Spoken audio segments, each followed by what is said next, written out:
इंदिरा गांधी के ऐसे बार बाप जिसे देखकर आपका नेहरू गांधी खानदान से विश्वास उठ जाएगा। गूंगी गुड़िया से आयरन लेडी बनने की ये कहानी बहुत खौफनाक है। इस महिला ने भारत का जितना नुकसान किया उतना किसी ने नहीं किया। आज आपके सामने हम एक एक कर इंदिरा गांधी के गुनाहों से पर्दा हटाने जा रहे हैं। सन 1966 में तत्कालीन प्रधानमंत्री लाल बहादुर शास्त्री की रूस के ताशकंद में रहस्यमय तरीके से मौत हो गई, लेकिन जांच नहीं की गई। इस संदिग्ध मौत से सबसे ज्यादा किसे फायदा हुआ? केवल और केवल इंदिरा गांधी को, जो प्रधानमंत्री बन गई। ये दुनिया का ऐसा पहला केस है जिसमें किसी सॉवरेन कंट्री के हेड की विदेश में संदिग्ध मौत हो गई और उसकी जांच तक नहीं कराई गई। 7 नवंबर 1966 को करपात्री महाराज के नेतृत्व में हजारों गौ रक्षकों ने गौ हत्या पर पाबंदी लगाने की मांग को लेकर दिल्ली कूच किया, लेकिन इंदिरा सरकार ने संसद के बाहर शांतिपूर्ण प्रदर्शन कर रहे गौ रक्षकों पर गोलियां चलवा दी। इस नरसंहार में सरकारी रिपोर्ट के अनुसार 250 सन्यासी मारे गए और अनौपचारिक आंकड़े कहते हैं कि 5000 संतों ने अपना जीवन खो दिया। हिंदुओं के स्वाभिमान को कुचलने का ये सबसे बड़ा कुत्सित प्रयास था। 1969 में मोरारजी देसाई के नेतृत्व में कांग्रेस के दिग्गज नेताओं ने इंदिरा गांधी के तनाशाह रवैये से तंग आकर पार्टी छोड़ने का फैसला किया, जिससे इंदिरा सरकार अल्पमत में आ गई और उनके पास 220 सांसद ही बच गए। लेकिन बहुमत पाने के लिए यहाँ भी इंदिरा ने क्रूर खेल खेला। उन्होंने कम्युनिस्ट पार्टी के साथ गठबंधन कर लिया, लेकिन इस गठबंधन के एवज में देश के सभी प्रमुख शिक्षण संस्थानों पर कम्युनिस्टों का कब्जा हो गया। इस सौदे के मुताबिक कम्युनिस्ट को जेएनयू पर पूर्ण नियंत्रण दे दिया गया। कम्युनिस्ट के साथ गठबंधन के बाद इंदिरा ने वाम नीतियों को अपना लिया। बीमा, कोयला और तेल उद्योग का राष्ट्रीयकरण किया। सभी सरकारी नौकरियों पर कम्युनिस्टों का अधिकार हो गया। इंदिरा के इस फैसले ने देश को सबसे ज्यादा नुकसान पहुंचाया। 1974 में इंदिरा गांधी ने बिरला और टाटा जैसे टॉप बिजनेस ग्रुप के साथ संबंध तनावपूर्ण बना दिया। वो इसी साल the foreign exchange regulatory act लेकर आई, जिसकी वजह से विदेशी शेयर 40% से अधिक नहीं हो सकता था।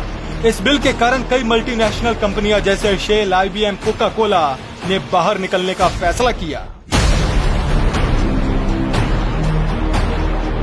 कम्युनिस्ट के साथ गठबंधन होने के बाद बंगाल में नक्सल गतिविधियों में इजाफा होने लगा। इंदिरा गांधी ने उग्रवाद को उचित ठहराते हुए कहा कि ये युवा बुद्धिजीवी हैं, जो नौकरियों की कमी के कारण हिंसक हो रहे हैं। ये ठीक वैसा ही है जैसा आज राहुल गांधी कन्हैया के साथ और प्रियंका गांधी रावण के साथ कर रहे हैं।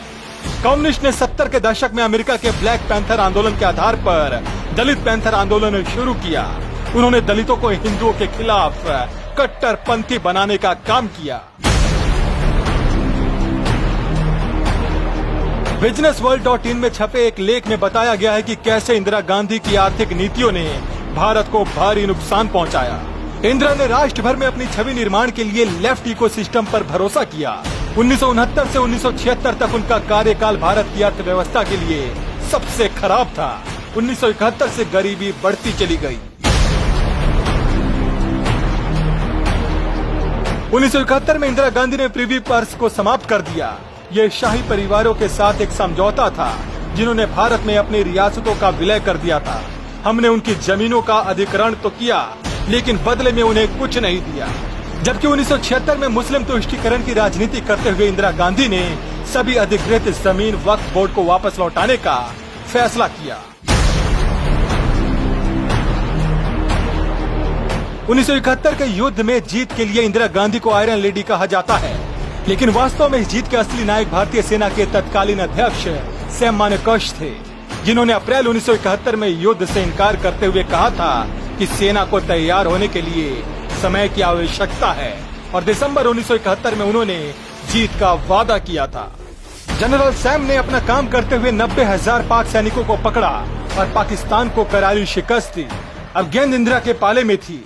वे 1972 के शिमला समझौते के तहत कश्मीर मुद्दे को आसानी से सुलझा सकती थी, लेकिन उन्होंने LOC पर सहमति जताते हुए इसे और भी खराब कर दिया। आज कुछ मूर्ख कांग्रेस पर भ्रष्टाचार के आरोपों पर पर्दा डालने के लिए मोदी सरकार को जिम्मेदार ठहराते हैं, जबकि सच्चाई ये है कि इंदिरा गांधी ने ही न्यायपालिका को तहस नहस करने का काम किया। इंदिरा ने 1973 में 3 वरिष्ठ न्यायाधीशों को दरकिनार कर एक लचीले न्यायाधीश को चीफ जस्टिस ऑफ इंडिया नियुक्त किया। सुप्रीम कोर्ट के इतिहास में इसे आज भी काला दिन के रूप में याद किया जाता है। 1975 में इंदिरा गांधी ने देश में आपातकाल थोप दिया। दरअसल 1971 में रायबरेली सीट से चुनाव जीतने के लिए इंदिरा गांधी ने सरकारी तंत्र का गलत इस्तेमाल किया था।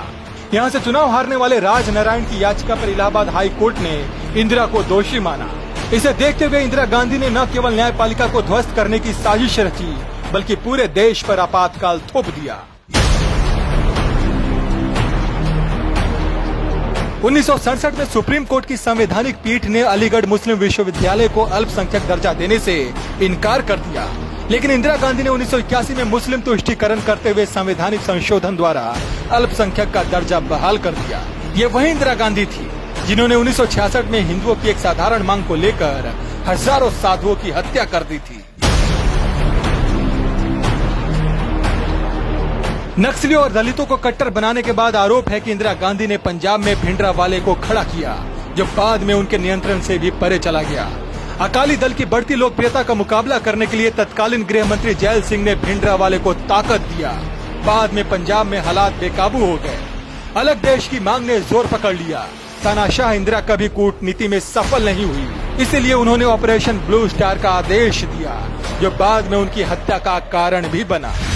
अगर आप राजनीतिक जीवन में इंदिरा गांधी द्वारा लिए फैसलों को गहराई से देखेंगे तो उनमें से अधिकांश फैसले तानाशाही से भरे कठोर और हिंदू विरोधी रहे हैं। ऐसे में ये बात कहने में कोई संकोच नहीं कि आज हम सभी इंदिरा गांधी के पापों की कीमत चुका रहे हैं।